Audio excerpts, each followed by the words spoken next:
Siswa yang ceramah. Nah sekarang dibalik, anak yang suruh ceramah. Kita cuma membuat apa Bapak Ibu? Pertanyaan pemantik. Nah itu bekerja, berdiskusi, lalu tampil.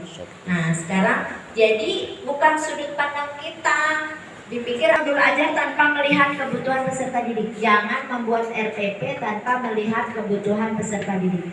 Mengabaikan tahapan perkembangan maupun pengetahuan yang dimiliki peserta didik sebelumnya.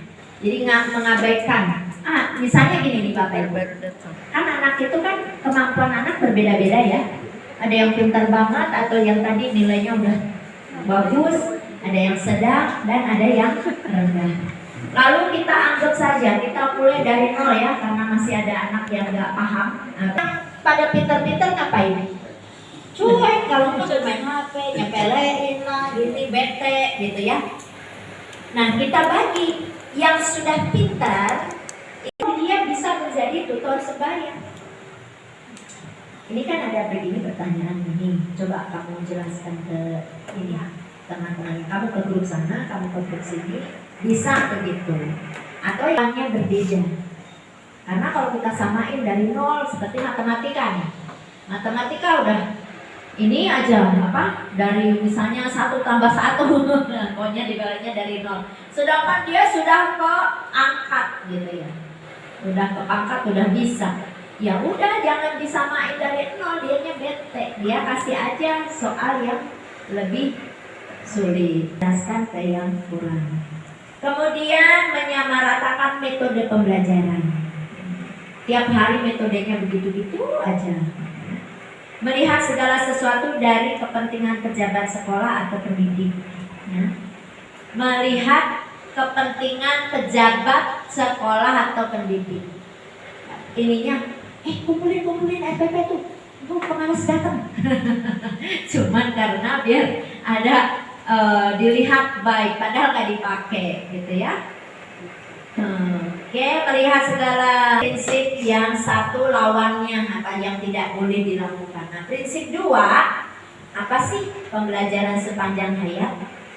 Nah, ini Bapak Ibu mempertimbangkan berbagai stimulus yang bisa digunakan dalam pembelajaran. Apa stimulus? Ya, desel-desel. Di awal pembelajarannya. Masing-masing guru menyusun apa yang ingin dilakukan. Oke, saya berikan waktu 3 menit.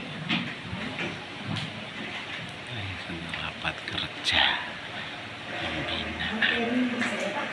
Terusnya apa?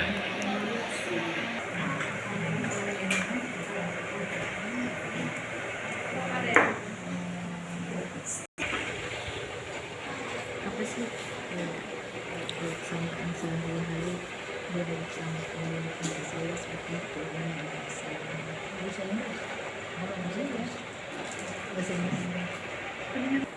Wah, itu mah tetap di SD. Iya. Ya,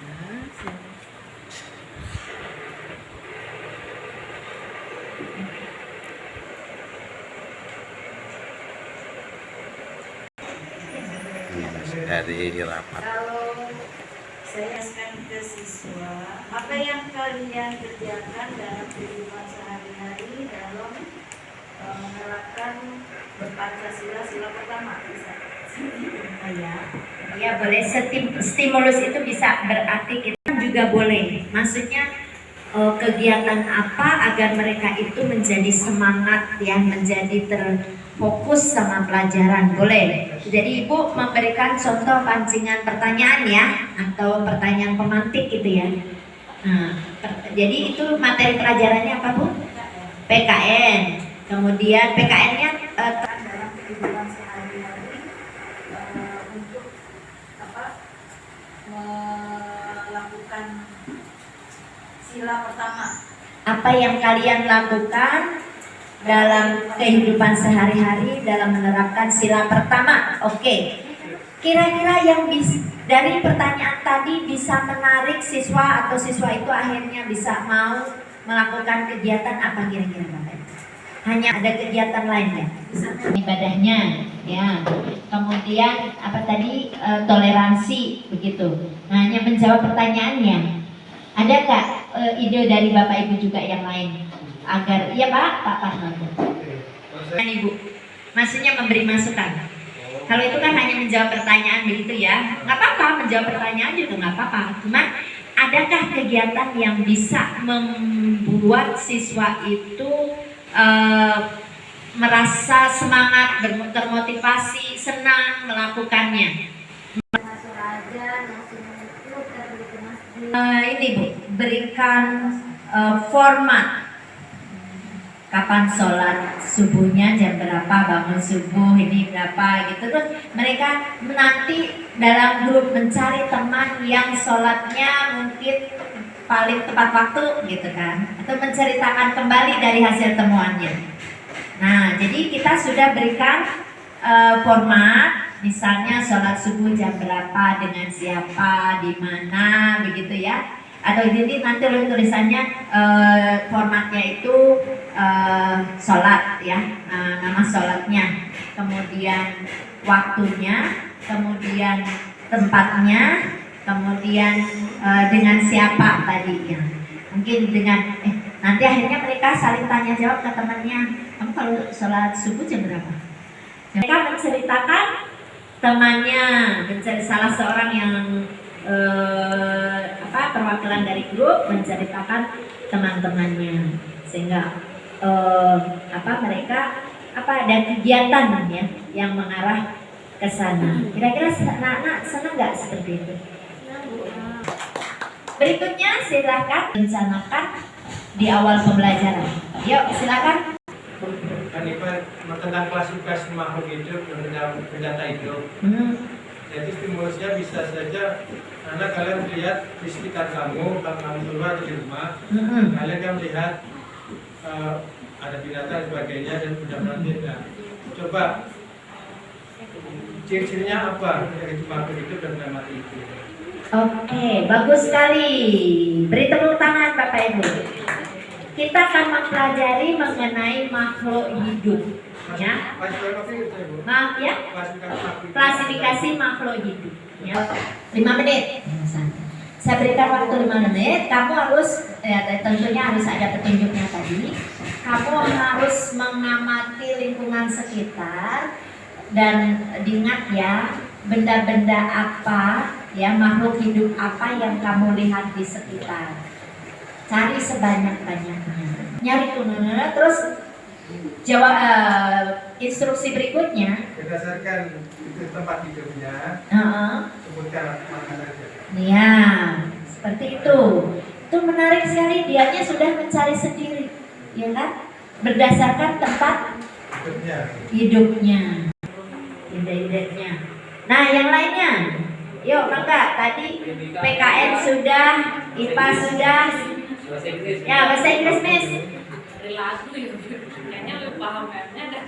Bukan, kan kita mau ini. Ya kalau dari lagu kan kritik yang pertama kan banyak ya. Hello, kalau pergerakan. Oh iya. Kan mereka jadi mau bergerak, tidak jadi ngilangin rasa malu untuk ngomong bahasa Inggris. Stimulusnya pakai ice breaking lagu ya. Oke, ice breaking lagu boleh. Nanti mungkin kalau misalnya kita mau mempelajari materi tentang mengenalkan diri gitu ya. Pertama itu mengenalkan diri ya. Nah kira-kira ice breakingnya apa tuh? Atau apa lagunya apa tuh?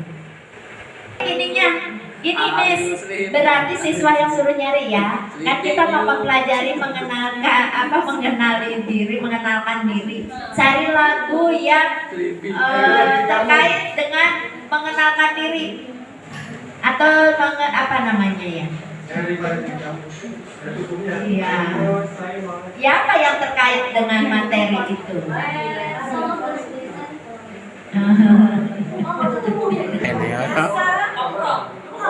Ya, olahraga saya coba ya. Ya, dari KD mempraktekkan variasi dan kombinasi teknik salah satu permainan olahraga bola kecil, voli,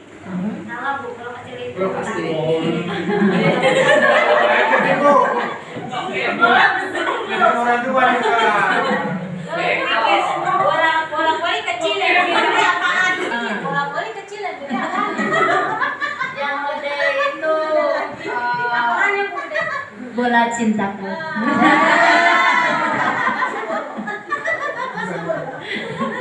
Oke ya. Besar voli. Hmm. Jadi stimulusnya itu kita ayo kita main seperti di Upin Ipin ya. Upin Ipin itu berasal dari negara mana? Malaysia. Di Malaysia di Upin Ipin ada permainan namanya bola beracun. Dari stimulus ke kartun ke film, lalu permainan lempar tangkap, setelah mereka fun, setelah itu baru dimasukkan ke sejarah voli. Ternyata permainan bola kecil itu, bola besar itu ada macamnya, dan kita akan mempelajari salah satunya aja, yaitu bola voli. Iya. Bola voli itu gitu. Jadi Luar biasa. Kalau olahraga emang nggak pakai stimulus saya juga udah senang. soalnya berteriak bebas. Iya. Pelajaran yang paling ditunggu adalah olahraga. Kalau udah gurunya nggak datang, aduh sebel. Ganti baju sendiri. Oke, yang lainnya? Ibu si Bu Dari Ibu Ferry, Dery, Ibu Dery, Ibu Ika, Ibu Wulan, Pak Parno, aduh luar biasa. Jadi mau Bu? Nggak. Iya. Oke, kita lanjut. Mana tadi? Nah, pembelajaran melibatkan peserta didik bangun, ya. Ya, oke. Lanjutnya di sini yang tidak boleh atau yang harusnya ditinggalkan dalam prinsip 2, langsung pendidik hanya selalu memberikan pemaparan. Nah, itu jangan hindari. Oke, baik. Kita akan mempelajari tentang Pancasila. Pancasila adalah anaknya udah. Nah, sekarang seperti itu Bapak Ibu ya. Oke. Berarti kita hindari apa yang dia itu akan memahami sendiri, gitu aja. Memberikan pertanyaan selalu dalam bentuk soal dan dinilai benar atau salah tanpa umpan balik. Jadi lebih azan ya. Memberi pertanyaan yang selalu dalam bentuk soal dan dinilai benar atau salah itu dihindarkan. ya demikian sudah ngikutin rapat kerja dan pembinaan persiapan tahun pelajaran 2022-2023 SMP PGRI Dipojaya oleh Ibu Ati. Ya, ini demikian rapat kerja Saya minta contoh atau bersama dengan Ibu Ati Indarini MPD Pengawas Kota Depok. Terima kasih.